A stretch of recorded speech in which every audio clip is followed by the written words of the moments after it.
fam, this is your girl Yana Positive with another episode on the Yana Positive channel. This is Speak Your Truth, the Untold, and if you're new or you're a returning resident, welcome. If you're a returning family, thank you so much for joining us. You know the drill. Please like, share, and subscribe. Click that notification bell so you can be notified when we upload another video. And if you're new, it's the same drill. Like, share, subscribe, and comment down below to let me know what you think about this video and to put your thoughts and your feels into it, because this is an iris space of inspirational, relatable, empowering, and elevating content. And so today, like no other, like every other day, we have somebody very special with us. We have Luis Aldino with us. He is somebody that I admire very much, and I would like to have him on this platform to share his story and his truth. Just to give you a backstory about Luis, he has a passion for developing careers and showing people how to be a better version of themselves.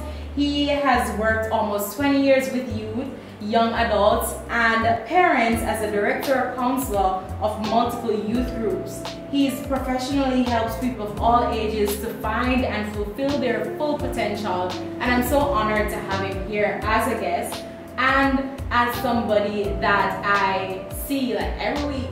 And one thing I can say about Luis, he's like a ball of energy. You guys can remember him from maybe my Christmas video. If you watched that, you could go check it out. Even if it's not Christmas, that's okay. But he's somebody that is like full of passion. And one of Luis' favorite thing to say about me is every time he sees a Jamaican, he goes, "You know Yana?"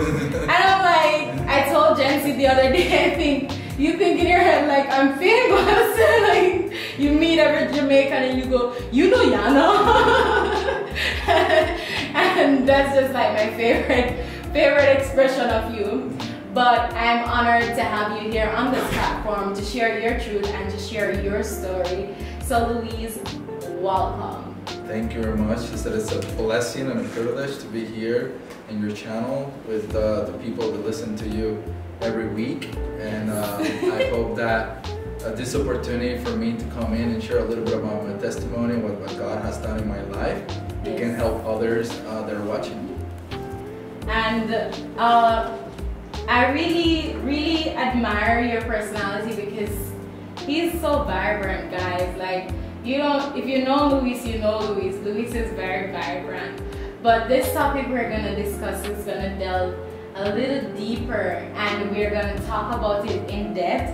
And Luis has a book out, just in case you hear us, like we're gonna refer to it a lot. And it's called, do you wanna tell them? Yeah, it's called Persistent. Yeah. He should probably take it because this is his book. It's called Persistent, and it says how to find success after a tragic event in your life.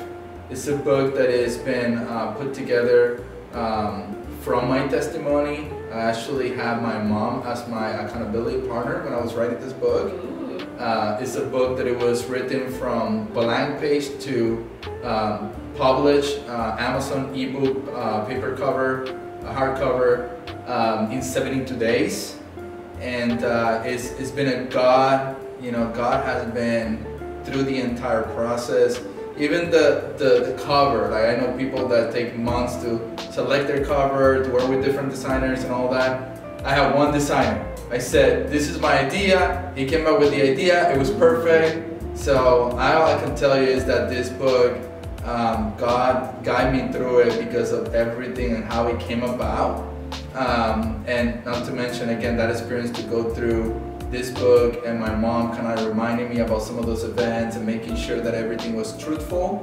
We were not adding, we were not taking, but it's truly the testimony of my life coming from Puerto Rico, a difficult event, and then going to the United States pretty much alone because I left all my family there, and how, you know, God worked through my life and I was able to come through the other side with His blessing. And you know, it's something that I would hope that other teenagers that may be going through some of the same things, or maybe even parents, that are having difficulty with some teenagers that they can learn something from? It's definitely a blessing and a gift. And when you told me about that book, I thought it was gonna be, self-help books. And when I started to read it, I couldn't put it down. Like, I took it up and I read for like half a day. And normally I would find myself pushing to like read self-help books. But this one was such like a powerful and motivating and inspiring book that I wrote notes for every chapter, and I liked the fact that each chapter had like notes at the end, so you could see like I jot my notes down and I'm able to like flip through it every now and again just in case I want to remember the important things. I really like that. But the book captures like Luis's life, and you said that your mom was your accountability partner, and that's good because sometimes the truth is hard to divulge, and especially when it's something that we want to shy away from. It's a little messy and life is messy, but nobody wants to talk about it. Yeah. But I'm glad you were brave enough to not only put it to pen, but be here today to talk about it, and I'm grateful for that. God, it has been very, very good to me. It's definitely spirit-led because you told me you did that book in a couple of months, and normally books take a while to get going or to even be placed on paper in a certain way. So it's definitely like a blessing and spirit-led.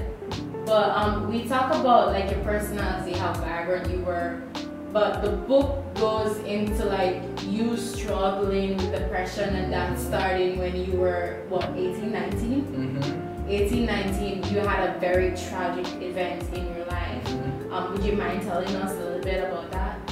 Yeah, I think that one thing that I talk about in the book is teenagers and the whole dynamic of going to high school, being popular, being belonging to some type of group, So you got the group that has, they're popular in sports and things like that.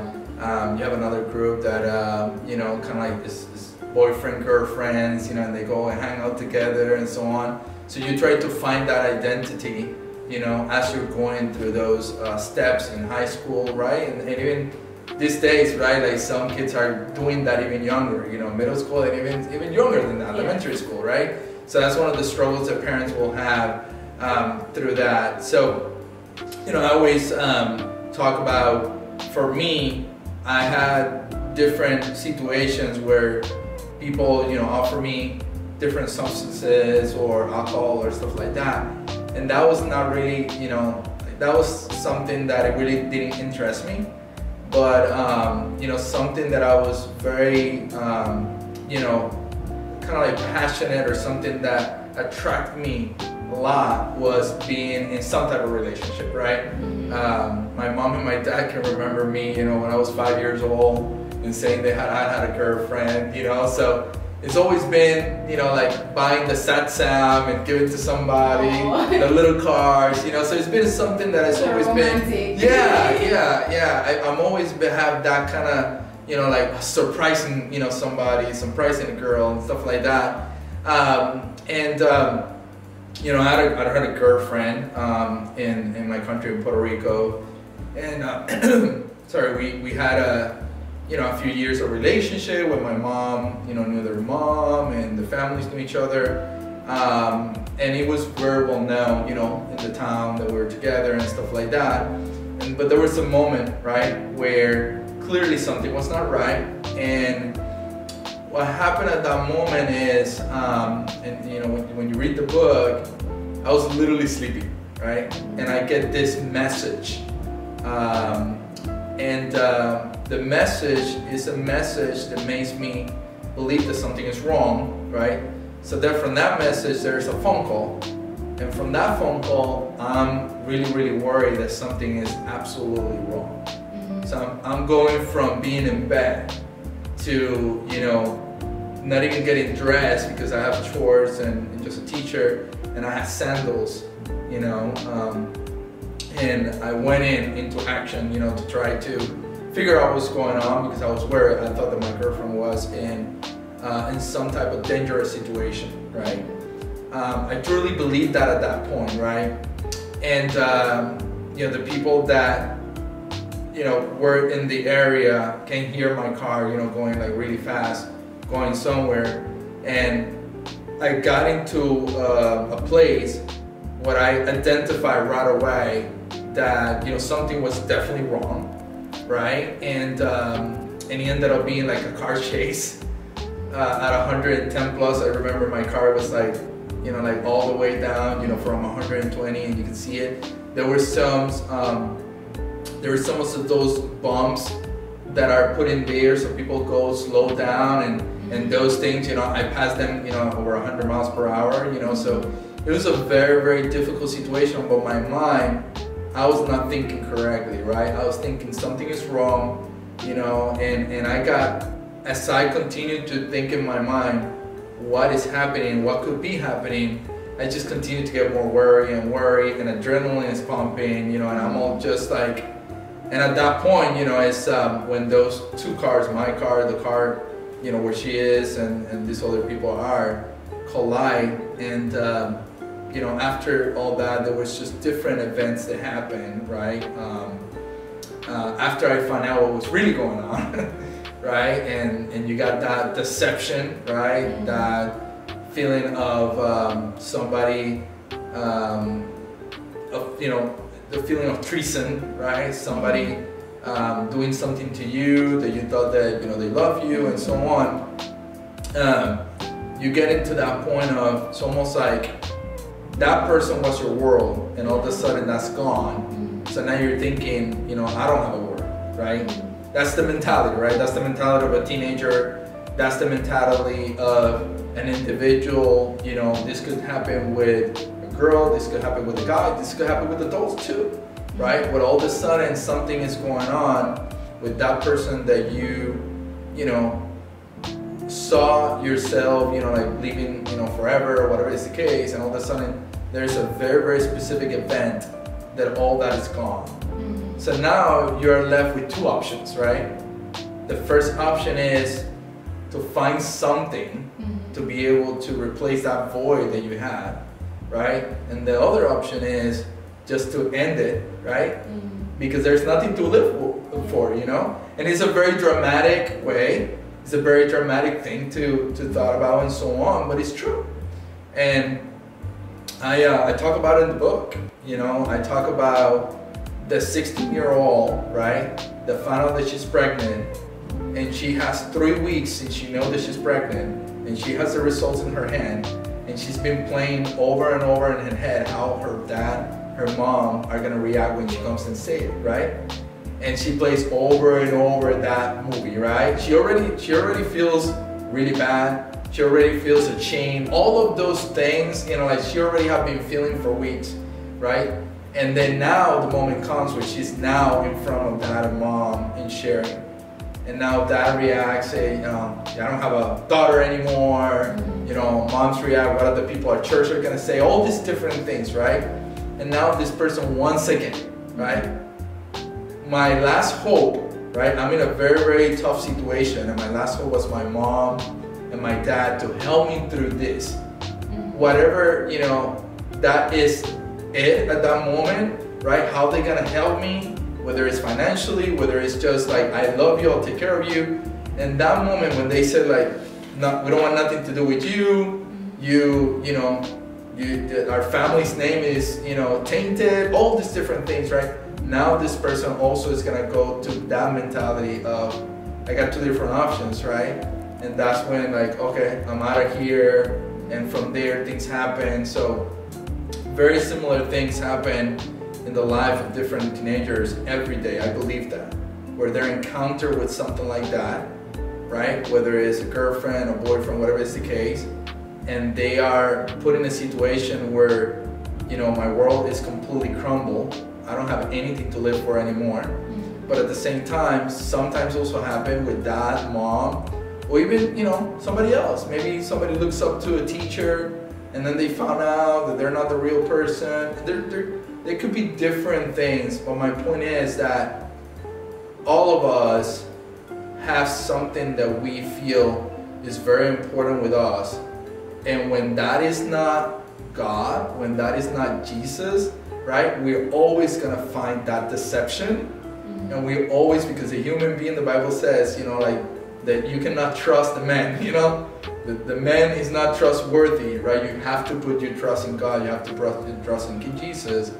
But when that happened to me, that was my world. That's what I thought it was my world. And that's why, you know, there was some various different ways that I felt that I could end my life. And then I go to a little bit in detail on that in the different occasions and how my mom and my dad had to monitor me and so on throughout that, because it was a difficult, very, very difficult situation. And again, I know that there's teenagers that go through stuff like that, you know, all the time. And that was a lot that you went through. The book goes so much more into depth, but just to skim, you were 19, you had like a relationship that you thought this person was in danger, and it turns out that they were the opposite, maybe like a danger to you instead. And your reaction to that, because you talked about the whole identity being wrapped up in a relationship, and it's very important that we recognize that during the ages of like 13 to 21, psychologists will tell you that's the stage of identity versus confusion according to the stages of development by Eric Erikson. And for you, you were in that stage, and your stage of identity and finding out who you were meant that you love people very much, and you're very passionate about that. And you're still the same way to this day. You love very deeply and very much. And for you to experience such a tragic loss, it turned very chaotic. And you mentioned in the book that everything was happening all at once. Like from that accident came police involvement, came the involvement of your parents, and it became a situation where you felt hopeless. Yeah, I mean, you know, the events and how quickly that happened and how quickly that escalated was just overwhelming. Yeah, it was. Right? You're talking about someone that he was sleeping to go from sleeping to, you know, rush out, right? To try to, you know, prevent something from happening or whatever is the case, right? In terms of my thoughts, you're talking about my mom seeing me leaving that quickly, knowing that something was wrong, her calling me on the phone, me not answering because the phone, you know, was kind of like, you know, right there in the car, and I was really not paying attention to it because my mind was in, let me find out what's going on, something is wrong with my girlfriend and so on.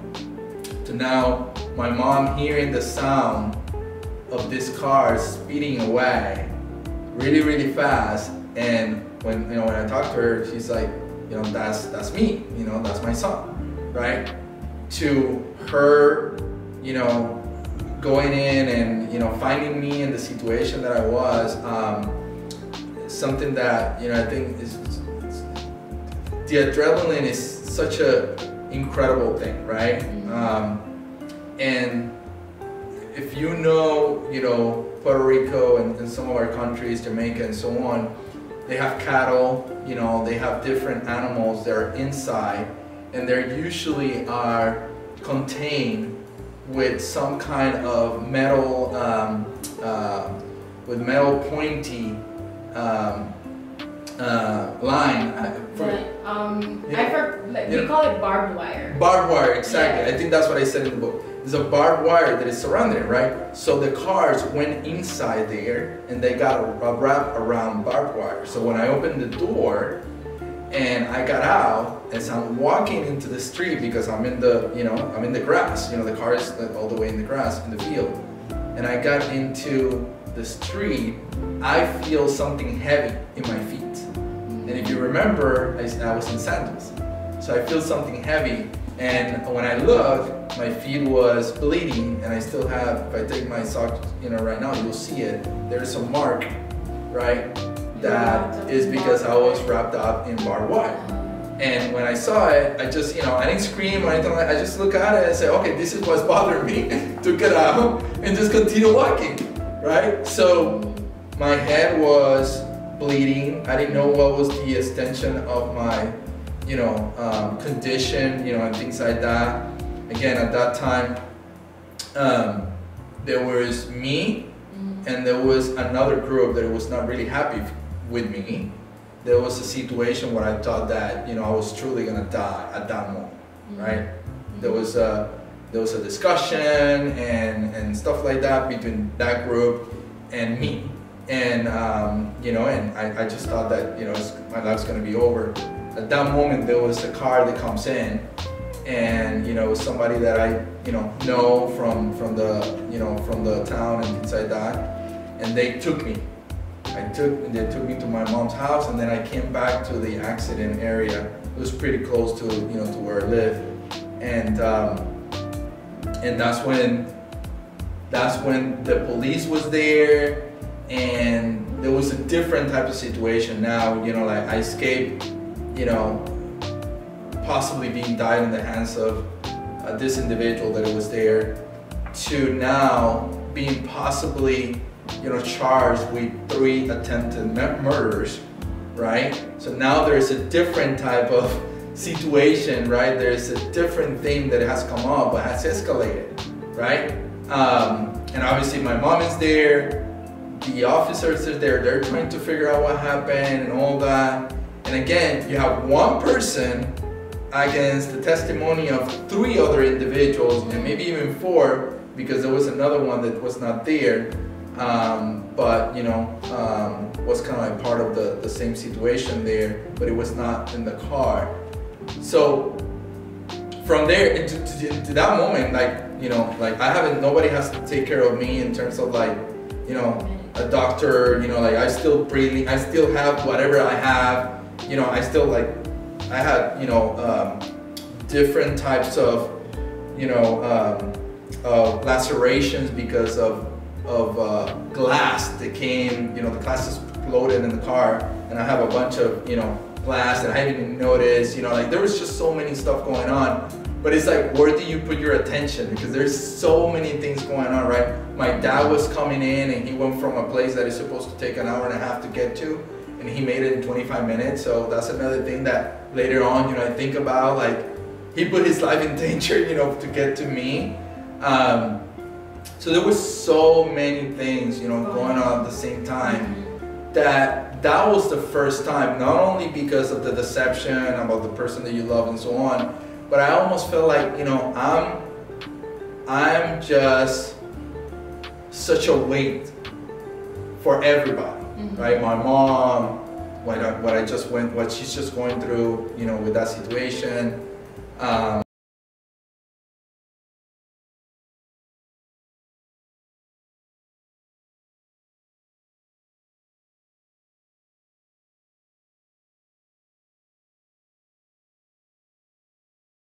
Kind of like moving, and went to a place and kind of laid down there where the car cannot see me, so a car can come in, and when they could come in,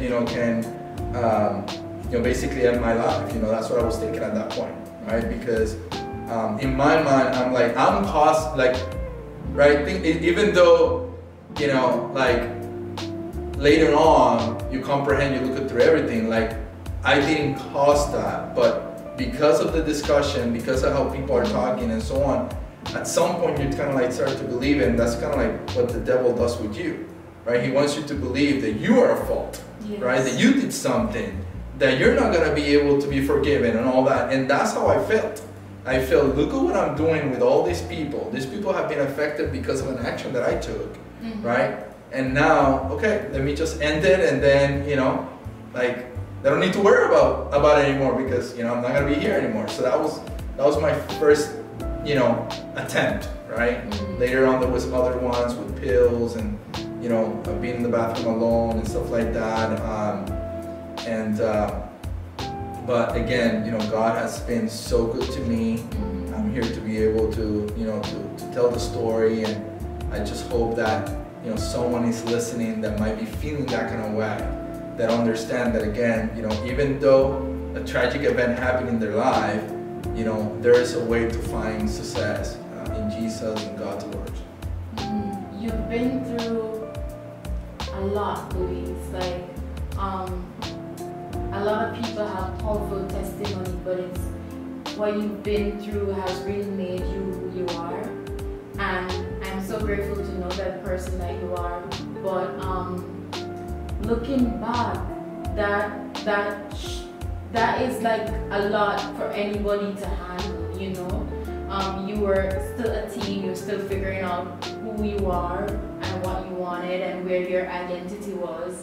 And for you to, like, you know, be in a state of sleepiness, go into a car chase, end up in an accident, get injured, get hurt, and then finding out that the person that you love is somebody who was betraying you at this moment while you were defending her. I mean, that is a lot for people to handle. And I talked with Anna a few weeks ago, and we talked about, like, when persons are faced with trials in life, it always happens like 1, 2, 3, always happens like a lot at the same time.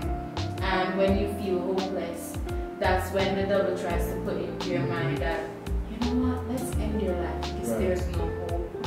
And even with everything that was going on with you, you were still thinking about other people, you know, what about my parents, how are they feeling, how are they thinking?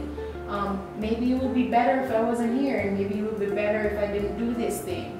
And that led you to a lot of suicidal thoughts and actions. And I'm so glad you are here today. And it did not take, the devil did not win. He did not this time. He did not that time, and I hope he never will. And for you, that was a difficult time, but I bet for your parents as well, that was also a difficult time. And you talked about it in the book. What are, like, just like 2 tips that you could share with parents who have kids who are not only suicidal but go through depression, or they're having just a rough time finding out their identity, or, you know, having that feeling like when you're a teenager, you feel like your world is that world, like this is your world and things will never change, and your emotions are heightened and everything kind of feels like it's compounding. But what are your thoughts on what parents can do for their kids who experience depression or suicidal thought or identity crisis? So in addition to, you know, my personal testimony and what I know what my mom and dad went through and so on, my brothers too, you know, I have 2 brothers, you know, and they kind of, like, you know, later on, you know, had to endure some of the difficulties that came out of that situation, because, you know, when you read the book, it didn't end there, right? Like, there was, you know, situations, you know, where, you know, in front of the judge, you know, there was just a bunch of different things, that ripple effects, right, that came after. Something that I didn't mention earlier, but I also had a brand new job that I was, you know, kind of like experienced it at that time too, which was crazy. But, you know, in addition to all that experience, I also know by, you know, the time that I've spent with youth, different youth individuals, different youth groups, I also have experience at the testimony of what they have said to me, right? And this is, you know, whether it's people that are Christians, parents, and so on, or people that are outside of the church, it applies the same, right? For some reason, sometimes parents tends to think about what is other gonna say about my son, my daughter, and they worry too much about our reputation. And Ayana, one of the things that I always think about is they are kids that they form a tantrum in a store, right? And the parents are so much worried about what everybody is seeing that they're willing to, like, oh, I'll buy you something, and they try to bribe the kid, right? The boy, the toddler, whatever it's the case, so they don't have to do that. And the parents doesn't feel embarrassed. Because it's not, if you're really thinking about the child, you know, like, the child doesn't care. The child is not embarrassed, right? And I think that goes throughout the life of that child. And many times, and I'm a parent, right? And I'm experienced that kind of situation where sometimes intentionally I need to look at, is it because of what my son did? Is it, am I thinking about me? Am I selfish? And I just don't want people to, you know that I have a son that, you know, throws tantrums or doesn't behave, whatever his case, or am I really caring about the child and trying to do the right thing for my child because I love them and so on, right? So what is it? So in that type of situation, you know, like what I mentioned, you know, like the daughter getting pregnant, that's a real thing, right? A son going to jail because he made a bad decision getting in the car with somebody that had a gun. There's so many different things that I've seen. People that I know, you know, from my school years that have made a bad decision, and that's where, you know, again, you know, getting pregnant is a bad decision, right? That somebody made, right? And I think that the parents really need to be prepared for those moments and ask God, if they're a Christian, ask God to help them be prepared for that moment, right? If they're not Christian and they don't have a prayer life and things like that, I think that, well, you know, it's never too late to start that, right? But also look for the counseling on people that have that prayer life, right? And so on. I truly believe that it's difficult to go through something like that without having God in your side, right? Like you just, it's just difficult to endure that kind of situation, right? As a parent, be able to deal with a kid that is suicidal, that doesn't feel that they fit anywhere, that, you know, feels that they're being bullied at the school and they don't want to go back to school and they prefer to, you know, to cut themselves or do all these different things that are happening with kids this day, right? So I think that the best thing the parents can do is to prepare themselves for that moment, because it's not if, it's when. And it's a real situation, right? That it could happen in any time, right? You mentioned those ages, you know, that's very important what you said about that identity. They're trying to fit in somewhere. Yeah. And one of the things that I worry about many times, and you know, even with my own kids, is am I giving them love and trust for them to come to me first? I want them to come to me first. I don't want them to go to their friends in the street or in school or whatever they are to go and ask questions about very complicated, you know, situations, right? Like being, you know, with a girl at night, like, you know, going to a party, right? All these different things. I want them to trust me. And the only way that I can build that trust is that when they come to me, you know, throughout the years at 13, and they say, hey, you know, like this happened with my boyfriend. Instead of you reacting, it's like, you're never gonna see it again and all that, right? Like take time. Maybe you can say, I heard somebody said one time in a family retreat that maybe you need to tell your child, say like, hey, I need a moment to think, right? And then go and think, pray, you know, and then come back. Don't react right away, right? Because I think that reaction is what the kid is gonna have in their mind later on when they have something even bigger to tell you. Yeah. Say, I'm not gonna tell them that, because if they got mad for this, imagine when I tell them this that happened to me, or what I did, or whatever is the case, the mistake that I made, right? Again, believe me, any kid, doesn't matter, you know, who it is, even the kids that were not brought up in a Christian, you know, home or anything like that, they are thinking, they know what is right and wrong, right? And they already thinking of all the consequences. They already been eating alive for a week, days, or whatever is the case. Because many times, actually not even many times, all the time, I'm pretty sure that when something happened, they don't go to tell you right away. They think about how they're gonna tell you. And they might even ask people about advice on how to tell their parents and so on. And it's such a critical time for us to kind of like, if they're thinking the worst scenario, then when they come into you and you react in a completely different way, oh, you have won. But if we react the way that they were thinking, it's almost like, oh yeah, you're sure, you know, so my friend told me that they were gonna, you know, hate me, or they were gonna kick me out of my home and so on. Look, that's what happened, right? So I think that anticipation, knowing that it probably is coming, how do I prepare myself as a parent to have those conversations, right? It's probably the most important thing that parents can do. And think about it, we invest in a lot of things, right? And once we invest in a lot of things, there are people that have a habit of drinking coffee, you know, every single day, right? That's something that they do. There are people that have a habit of smoking, drinking, whatever is the case, right?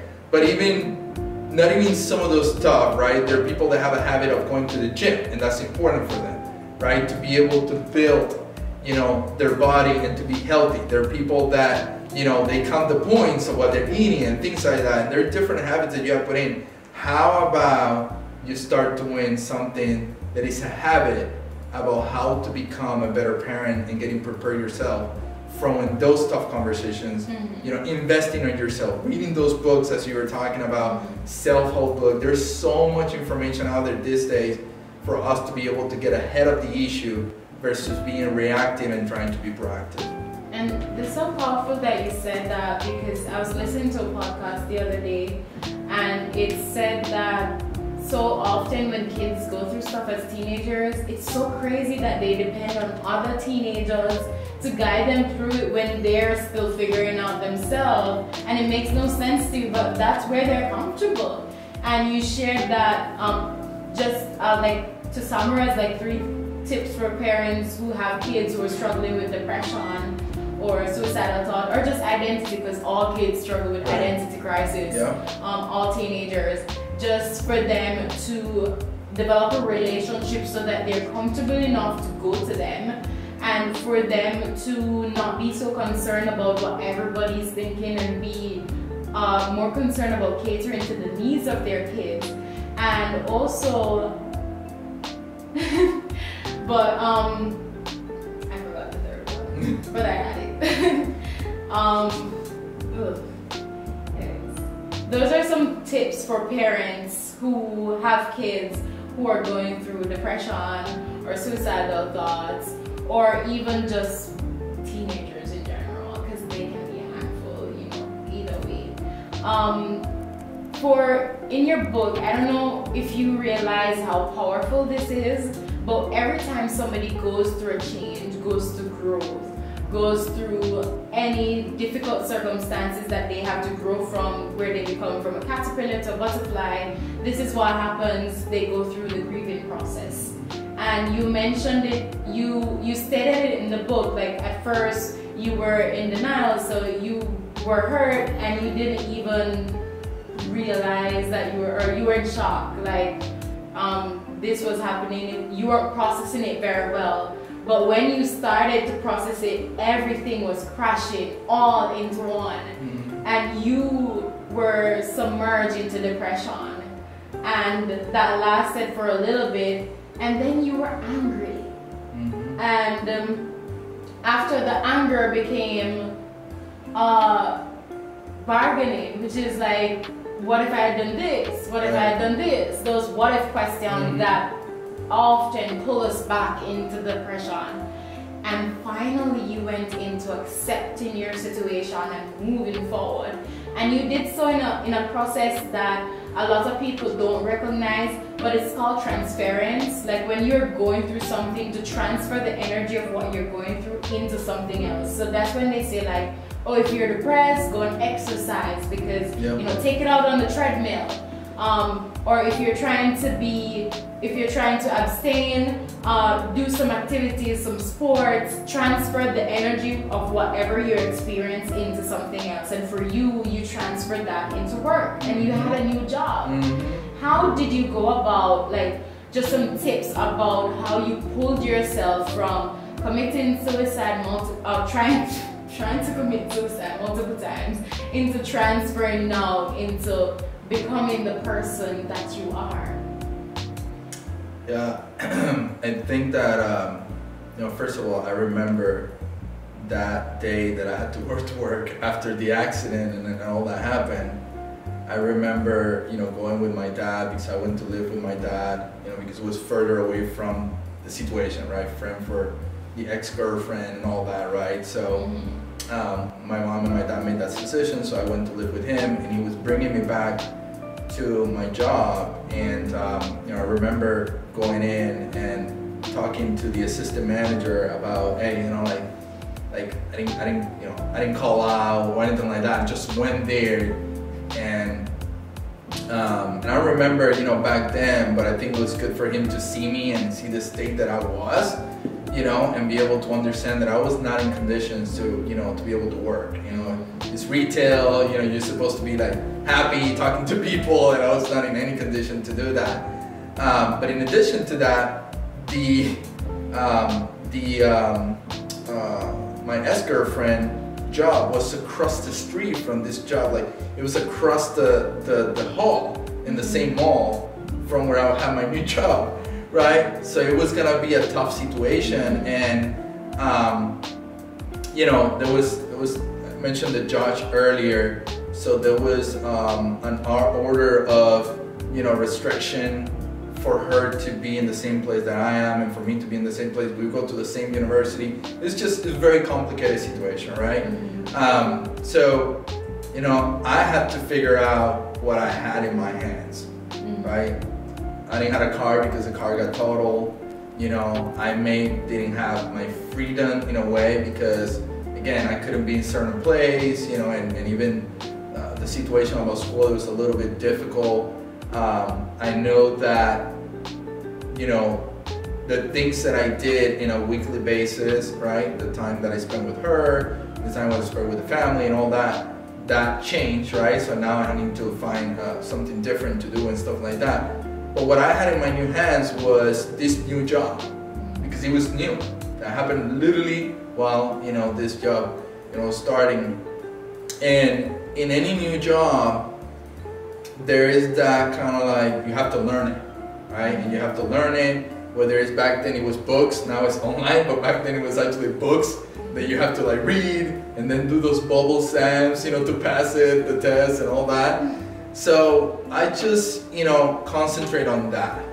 And I wanted to just be the best at completing this test and doing, you know, as much as I can. And I was able to do, you know, all this tests in like a record time. You know, some of the full-timers, I was a part-timer, and some of the full-timers are like, how did you do that, right? But again, you know, it's amazing how if you shift, right, your attention was in the what if, the angriness, all these different things that now, man, like, I have this restriction, so I can maybe not go to this place at this time because she's there. All these different things, you know, happen. But what do I have?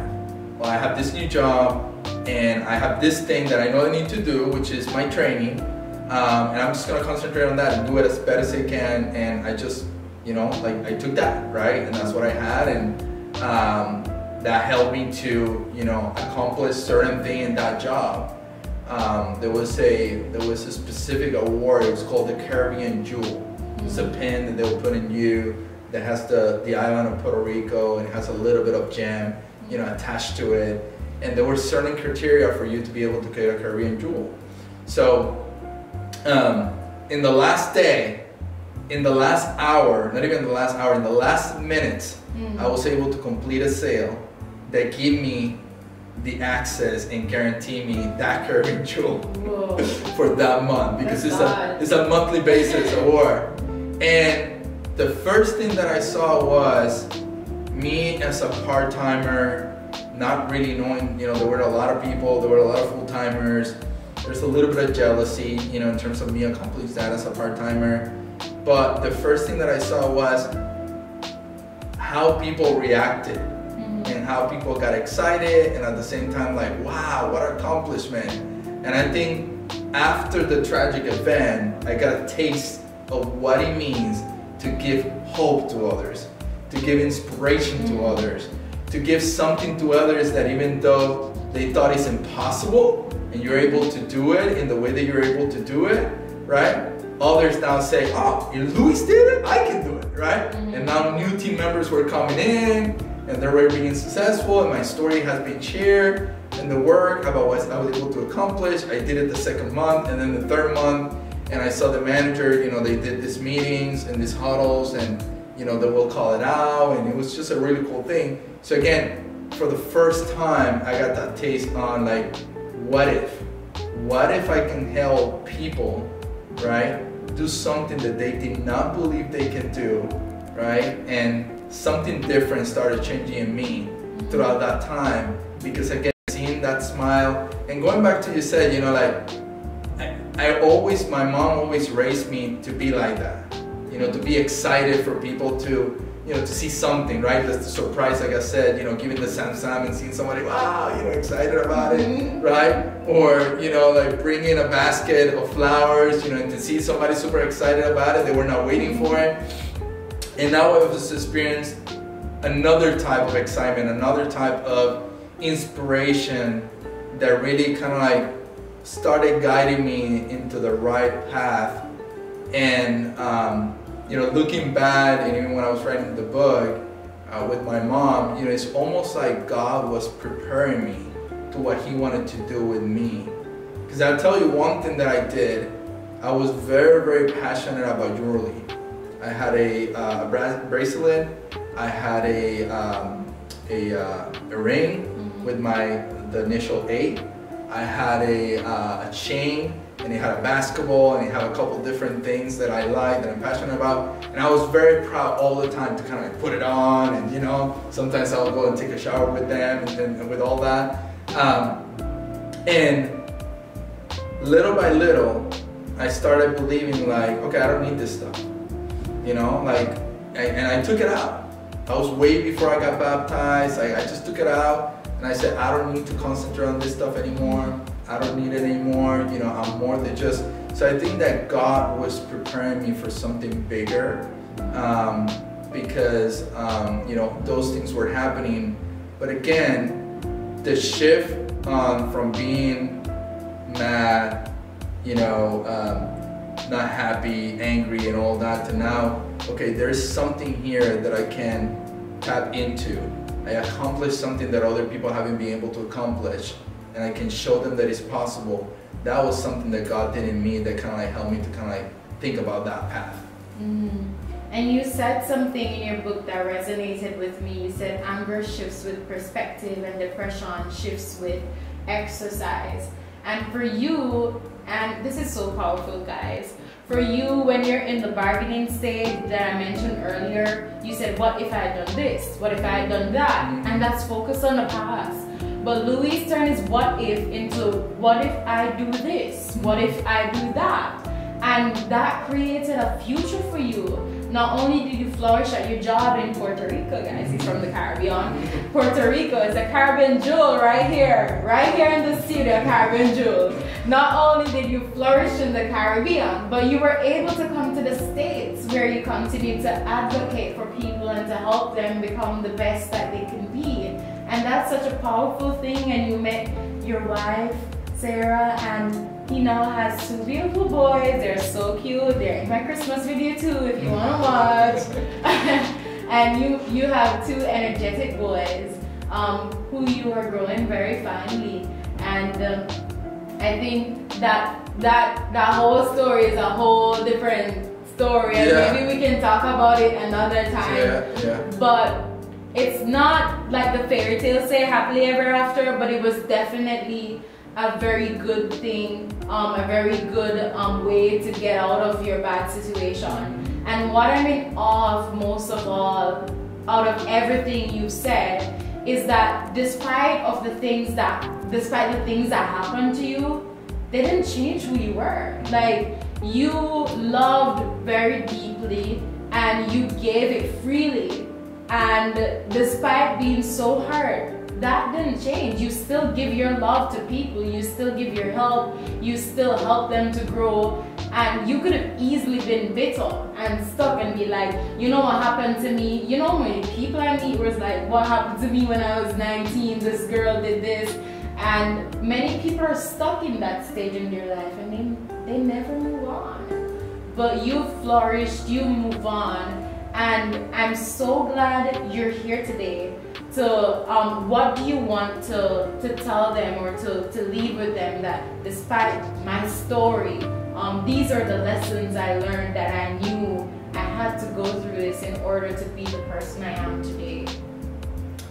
Yeah, well, you know, I think that there is a few things that I tell people all the time as they, you know, whether it's teenagers, you know, parents and things like that. I think there's just some lessons in life that, whether our principles are in the Bible, you know, and, you know, I'm not gonna give you the end of the book, but There's Don't some do that. there's Let some them buy the book. there's some specific principles that I talk about in the Bible that ultimately, if you want to be successful, that's what you need to follow, right? Because there's nothing more important than to follow.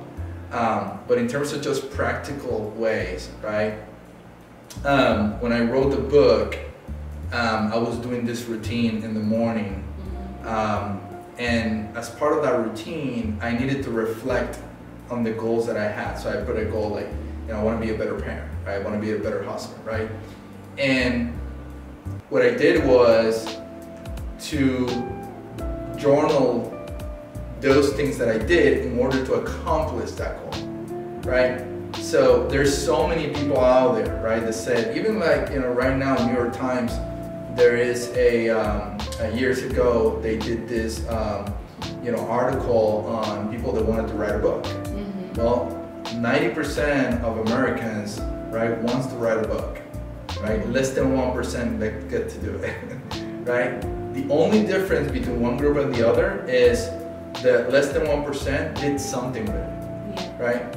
So the same way, if I want to be a better parent, like I need to intentionally do something to be able to get there, right? If somebody wants to, be better a basketball player, right? They will probably need to practice a little bit more than somebody else that, maybe just, goes to the park and do the same thing all the time.